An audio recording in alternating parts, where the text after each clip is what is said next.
Hello. Okay, Transformers 1, directed by a Josh Cooley, who also directed Toy Story 4.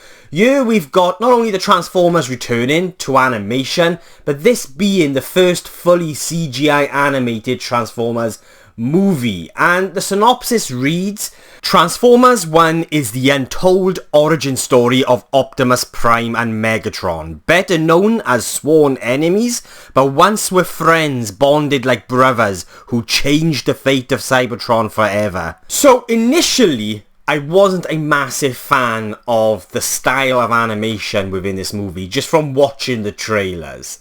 But after watching this movie and just sort of witnessing this style of animation come to life, I felt like it worked really well, and I ended up really liking it. I felt like the animation within this movie just came to life beautifully, and I feel like a lot of that is down to there was this sort of blend of old and new in sort of how the animation looked, but a lot of that was elevated by the designs of the Transformers. Like, you've got Transformers Generation 1 in there, and it just really kind of tapped into that nostalgic aspect of the Transformers for someone who has grown up with the TV show and, you know, even the Michael Bay movies. It's all there within the animation. It's very new, but it's also catering to us older fans, and that was a reoccurring theme throughout this movie in all aspects, from a technical perspective and how sort of this story plays out. You know, it not only caters to a younger audience, but also to those of us that grew up with Transformers during the 80s and 90s, and I personally felt like it achieved this beautifully through all aspects of how this movie was crafted. And there are darker, deeper themes present within this story that I really appreciated, but they're not too intense or heavy-handed, which in turn I felt beautifully balanced the tone within this experience for all ages. Like, at the end of the day, this movie is for everyone, and I just felt like how it balanced those deeper, darker themes was beautifully done, where it's not going to be too intense or it's not too heavy-handed for that younger audience. And I really feel like this is something that animated movies have really been nailing in recent years when it comes to presenting those darker and deeper themes within their stories, which are catered towards all ages. Puss in Boots: The Last Wish is a really good example of one of those movies, and I feel like they achieved that year with Transformers 1. And, you know, there's been an awful lot of very intense, dark movies over recent months, and this was something that I felt like I really needed this weekend. Something very light, breezy and fun, and Transformers 1 achieved this beautifully. I was immediately immersed and catapulted into a very fun, high energy ride that never stops or gets dull. The pacing within this movie was perfect, which I feel will also work for that younger audience. And you have got some really fun action set pieces throughout this movie that again does a really good job at tapping into that kind of nostalgic element and just seeing these characters, these very familiar characters, and how these very familiar characters would sort of perform within these action set pieces. Just, yeah, it really took me back to being a kid again, and I had a really good time with it. This was one of those movies that I felt like, you know, I really needed this weekend, because there has been a lot of very dark, deep, intense movies, a lot of them that have been very good, but sometimes something like this is very well needed, and, you know, not everything has to be intense or dark. You know, not everything has to be emotionally draining, though there is going to be a minor gripe that I'm going to touch on in a moment that will, for some of you, might think that I'm contradicting myself here with the movie, but, you know, it's just my personal preference, really. But yeah, when it goes back to sort of the intensity of what they are exploring with this movie's themes, like, there are moments when certain characters start to evolve and change, and they will be intense, but it's the right level of intensity, and it's done in a way that I thought was very smart and clever. Like, you'll have a certain character that will be going through this kind of very emotional moment within this character's journey. And, you know, I found myself really caring within this moment. I found myself emotionally engaged, but it's done in a way that I thought was very balanced and not too intense. It all felt very natural within the tone that they initially set up within the opening moments of this movie, and it never feels out of place. And that's what I mean by sort of going back to the tone of this film, how I felt it was beautifully balanced and it worked very, very well. Though it does, like I just previously said, kind of play into a very minor gripe of mine. And that minor gripe that I have plays into the positives that I've already mentioned. And some might feel like that I'm contradicting myself here. Maybe I am, but it's just how I personally felt. And that is, going back to how the movie explores and conveys those deeper themes, like power corrupting, for example.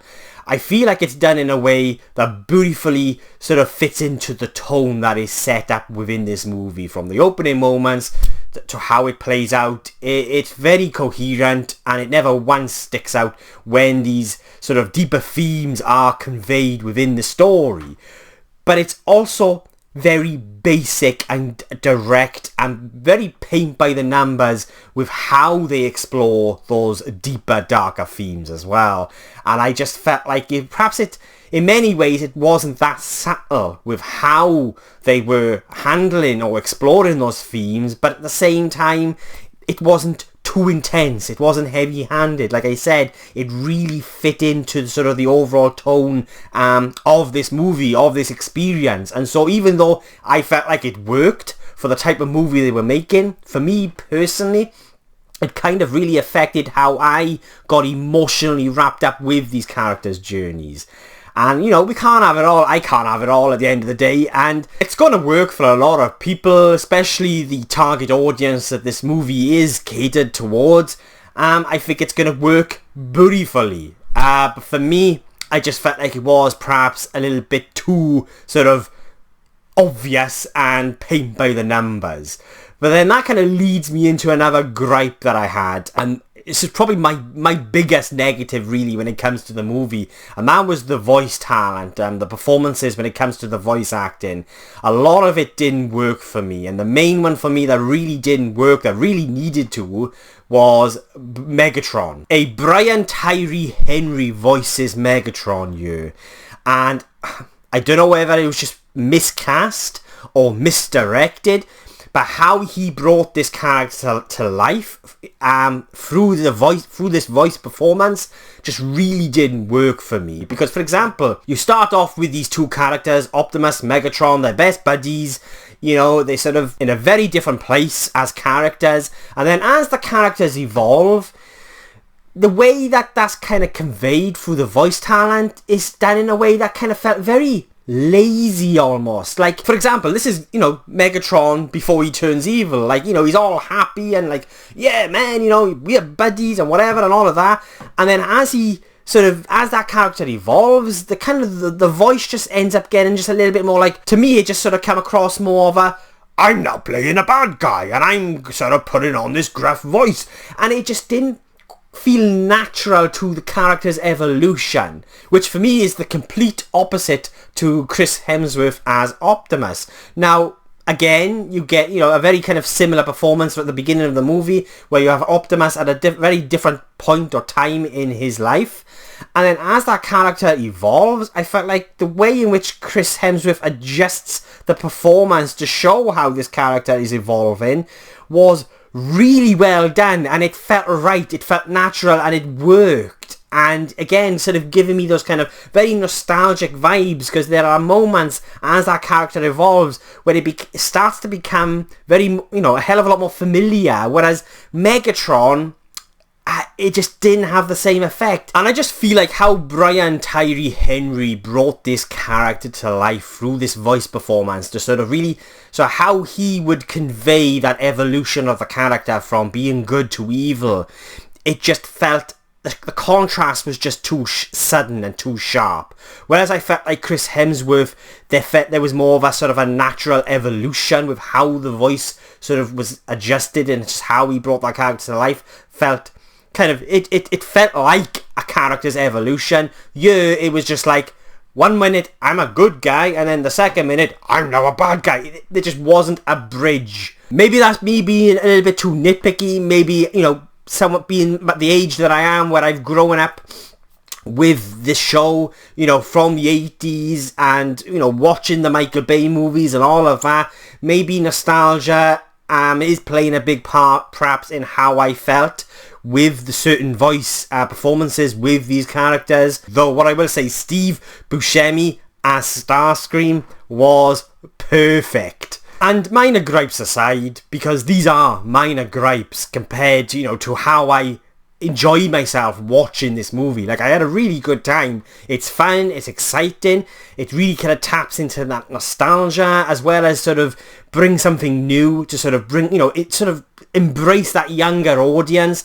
And I just feel like it's a movie that does a really good job at catering towards different age demographics. I mean, whether you're sort of the one that grew up with the show during the 80s, and even the Michael Bay movies, it's all brought to life beautifully through different aspects of how this movie is crafted. Another good example is through the score. I felt like the score by Brian Taylor beautifully sort of captures what we are very familiar with what's come before, as well as bringing something new, and it's almost its own entity. Yeah, you know, I really dug the score by Brian Taylor. I think he does a really good job at capturing the essence and sort of that kind of very familiar sound of what has become before, as well as something that's completely different and brand new.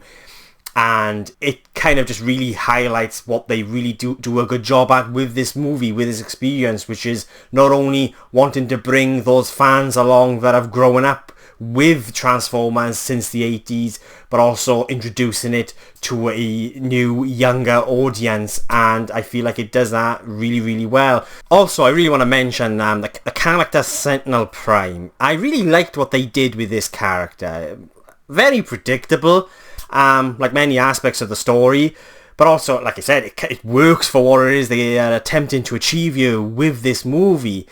But when it comes to Sentinel Prime, I got a very kind of The Boys Homelander inspiration vibes there. I don't know if that's just me, or maybe someone else, one of you guys kind of got that, but in terms of how the character was presented and sort of how the character was written, I was just sitting there thinking, this is very similar to Homelander from The Boys, and I kind of like that, but maybe that's just me and I'm just looking too much into it. But minor gripes aside, as I said, those minor gripes also work to create what I felt is a tonally beautifully balanced and very fun, engaging experience where I got characters that I actually cared about, which is more than can be said for a majority of the Michael Bay movies. I highly recommend checking Transformers out. It's a movie for all ages that has something for all ages. There are moments that even made me laugh. I wouldn't say the humour always worked, but there are definitely a few moments where I gave it a very loud chuckle or two. And a lot of that was just down to how these characters were written. It was a very fun and a compelling experience where I had a few minor gripes with it, but overall I was always engaged and I was having a good time, and it was everything that I really wanted in that moment during the weekend where, yeah, we've had a lot of very dark, deep, intense movies that have been very good over the last few months, but sometimes you need something like this where, yes, you can get emotionally involved to some degree, but it's also light, it's fun, it's breezy, and it's a good time at the cinema. I really enjoyed it. So yeah, they are my thoughts on Transformers 1, and I will be giving Transformers 1 a 7.5 out of 10.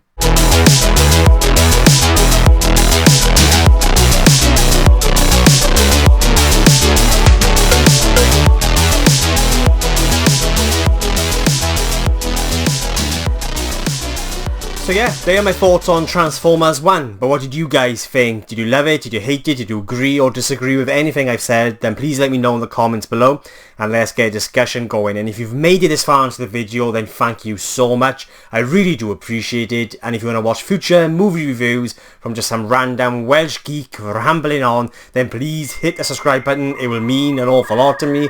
My next movie review will be for the next big release next weekend, and that is Smile 2. shock, horror. I've not actually seen the first movie, so I'm going to try and catch Smile this week before watching Smile 2. I'm hoping to squeeze in a couple of other recent cinema releases, one of those being Terrifier 3, and so I'm hoping to get a review up for Terrifier 3 for you guys for Halloween. But again, another shock horror moment here. I've not actually seen the first two Terrifier movies, so that is another thing that I'm going to get onto this week so I can check that third movie out. And just a big thank you to all of those that have connected and sort of engaged with the channel over the last couple of weeks, months. It means an awful lot. I'm hoping to hit 500 subscribers by the end of the year. I'm not sure if I'm going to quite hit that, but I'm already over the 400 mark, and so yeah, a big welcome and thank you to all those that have subscribed to the channel. It will always overwhelm me that, you know, so many of you do want to follow just some random Welsh geek rambling on about film and TV, but I absolutely love doing this and it does mean an awful lot. So yeah, a big thank you, and yeah, that's it from me for now. Thank you for watching. I really do appreciate it, and I'll be catching you guys soon.